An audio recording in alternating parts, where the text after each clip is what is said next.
On se retrouve sur le plateau du live de la foire de Brignoles pour parler cette fois viticulture avec vous Hubert Chabot. Merci de nous rejoindre pour ouvrir ce plateau du live de la foire et vous êtes le premier viticulteur à venir nous rejoindre sur cette édition 2022. Hugues, pardon, j'ai appelé Hubert, fatigué moi. Je commence déjà à être fatigué le premier jour. Hugues, donc du domaine de Ramatuelle qui, comme son nom l'indique, est situé à Brignoles, à l'ouest de Brignoles. Absolument, parce qu'il faut savoir que Brignoles aussi a son Ramatuelle.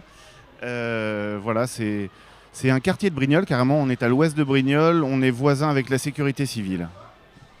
Donc vous me disiez, c'est une aventure familiale qui s'étale déjà sur 4 générations. Vous êtes la 4e génération à travailler sur ce domaine. Absolument, on s'est installé avec mon épouse à la suite de mon beau-père, Bruno Latil, qui a été un pionnier de l'appellation Coteaux-Varois en Provence.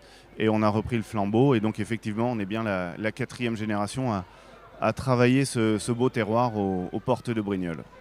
À titre personnel, pour vous, c'était une évidence depuis tout petit. Vous êtes né dans les vignes, vous avez mis les mains dedans depuis tout petit ou... Alors pour le coup non, puisque c'est mon épouse qui est brignolaise, qui est la native. Moi je suis plutôt l'étranger, on va dire.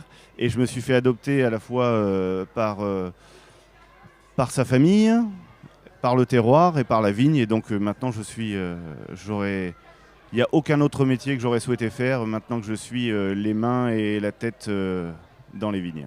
D'accord, j'imagine qu'il y a toute une culture à acquérir, des savoir-faire, des gestes. Absolument, c'est ça. C'est aussi ce qui est intéressant, le fait d'avoir travaillé en famille, d'avoir eu toute cette période avec mon beau-père, avec Bruno, qui m'a transmis tout le côté empirique, toute l'expérience et ce qu'on ne peut pas apprendre à l'école ou dans les livres. Et que la pratique aux côtés de quelqu'un d'expérimenté nous apporte, quoi. Alors, présentez-nous un peu le domaine de Ramatuelle. Le rosé, c'est votre tête de gondole, c'est votre principale production.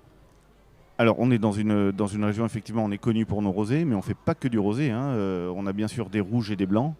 On a des terroirs, on a des choses à dire en rouge et en blanc, donc ça, il ne faut jamais les oublier, même si on est fiers de nos rosés. Donc nous, on est pour moitié en AOC, en Coteaux-Varois en Provence, ça c'est notre appellation, donc toutes les terres qui vont être en coteaux, semi-coteaux, et on fait aussi du vin de Pays du Var, pour les terres les plus profondes, en bordure de rivière, et là aussi également dans les 3 couleurs. Donc on est comme beaucoup de mes confrères du coin, on est en agriculture biologique, ça c'est important à souligner, on a la chance d'avoir une appellation où les producteurs sont engagés dans des démarches environnementales. Ça, c'est important de le saluer. Et nous, d'un point de vue personnel au niveau du domaine, on est particulièrement sensible à nos sols, à avoir des sols vivants. Et on a des pratiques, on pratique l'agroécologie, toujours pour plus de diversité, plus de vie et plus de résilience aussi par rapport à tous les incidents climatiques qu'on vit ces dernières années, quoi. L'agroécologie, ça se manifeste comment sur le terrain? C'est plus de place à la biodiversité, c'est moins d'intrants, moins de pesticides. C'est surtout une façon différente d'envisager la viticulture. Si on parle par exemple de fertilisation, on va veiller à nourrir la vie du sol, les champignons, les bactéries. On va veiller à nourrir son sol, à lui apporter ce qu'il faut. Et c'est tout ça qui nourrira notre vigne. Donc on s'occupe d'abord de notre sol, qui est une véritable usine fantastique qui crée de la vie. Et c'est notre sol qui va vraiment porter notre vigne. Et voilà, en fait, c'est une philosophie et des pratiques qu'on adapte dans ce sens-là. C'est semer des couverts végétaux qui vont nous permettre, on aura une meilleure résistance à la sécheresse, on absorbera mieux l'eau quand on aura des épisodes orageux.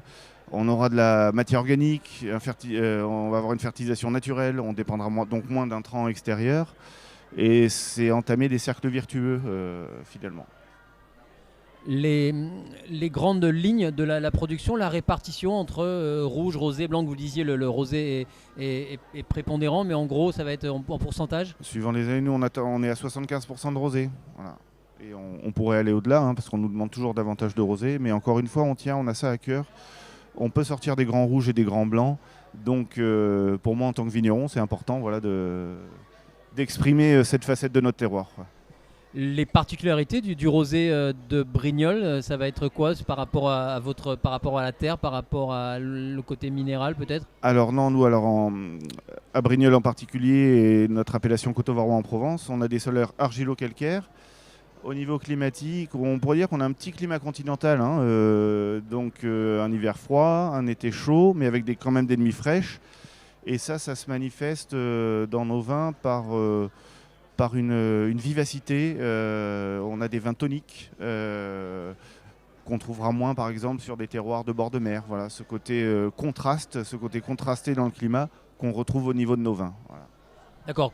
Par rapport au littoral, c'est moins stable, moins monocorde, on va dire. Vous voyez, nous, on a une chance aussi. Pour nous, la température, c'est prépondérant au moment des vendanges. On vendange la nuit pour avoir les températures les plus fraîches possibles.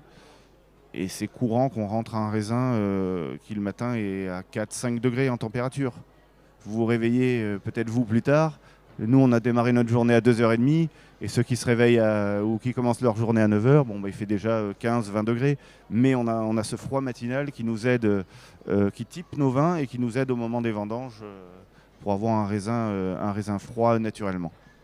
Pour avoir animé ce plateau en octobre dernier sur la foire 2021, oui, je vous confirme que ça peut descendre même en automne, que le raisin frais, je vous crois sur parole. Vos canaux de diffusion, de commercialisation, est-ce qu'il y a beaucoup de ventes au terroir? Vous travaillez avec l'hôtellerie, restauration? Alors nous, on a la chance d'avoir un réseau assez diversifié, donc on va avoir de la vente aux particuliers, soit à la propriété, soit au travers d'un marché paysan au nord du département, à Calian. On fait des salons particuliers, on expédie aux clients particuliers. Ça s'est développé avec l'épisode Covid notamment. On va avoir des clients locaux qu'on va livrer en gros sur le littoral de Saint-Raphaël jusqu'à Sanary. Des cavistes dans toute la France, des grossistes, des semi-grossistes, voilà. De l'export en Europe. Donc c'est pas évident à gérer parce que c'est très diversifié, mais ça a l'avantage d'apporter beaucoup de résilience, surtout quand on a des tensions économiques comme on a pu vivre, et c'est appréciable de voir que notre vin est bu partout et par tout type de clientèle, quoi. Ouais, en Europe, vos grands pays de diffusion, ça va être beaucoup la lesquels? Belgique, grands buveurs et surtout grands amateurs de vin.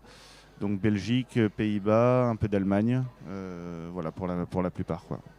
Est-ce que vous jouez un peu sur l'ambiguïté Ramatuelle, ou est-ce que vous tenez à votre identité Alors pas du brignolaise? tout, non, au contraire, hein, on est bien à Brignoles, on est bien à la Provence côté terroir, côté terre, à l'intérieur. Non, pour moi c'est une fierté, hein, de travailler ce terroir et d'être brignolais. Donc justement, on ne joue surtout pas sur cette ambiguïté-là, quoi. Et d'ailleurs, j'espère que tous les Brignolais sont fiers d'avoir leur Ramatuelle. Voilà. Alors vous êtes sur cette foire, sur cette édition 2022 de la foire de Brignoles. Où est-ce qu'on peut vous retrouver sur quel stand pendant les 9 jours de la foire? Alors cette année, on fait une apparition rapide, hein. Ce sont nos vins qui seront servis à l'inauguration tout à l'heure. Voilà. Cette année, on n'a pas de stand particulier, mais c'est vrai qu'en tant que Brignolais, on participe régulièrement aux événements de la foire. Il nous est arrivé plusieurs fois d'organiser des démonstrations dans nos vignes, être justement derrière, tenir une bouteille derrière un stand. Régulièrement, et notre première participation, c'est aussi présenter nos vins au concours des vins de la foire de Brignoles. Voilà. On est fidèle chaque année et on tient à être présent.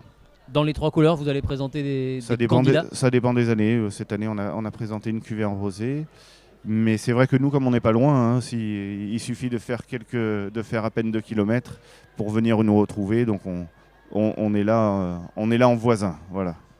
Et l'étiquette lauréat de la foire de Brignoles, ça c'est quelque chose commercialement parlant qui est important. C'est la reconnaissance du métier, des professionnels?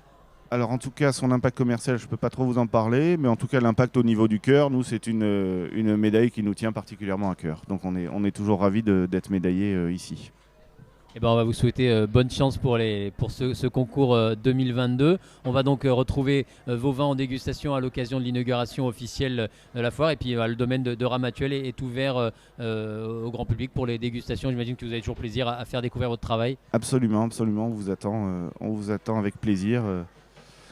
en toute simplicité et en famille. Puis moi, je vous souhaite une bonne foire en espérant que vous aurez des producteurs passionnés derrière ce micro pour faire découvrir des belles choses. Ça, j'ai absolument aucun doute. Merci Hugues Chabou de nous avoir présenté le domaine de Ramatuelle. Bonne foire à vous et bonne journée. Merci beaucoup. À bientôt. Merci, à bientôt.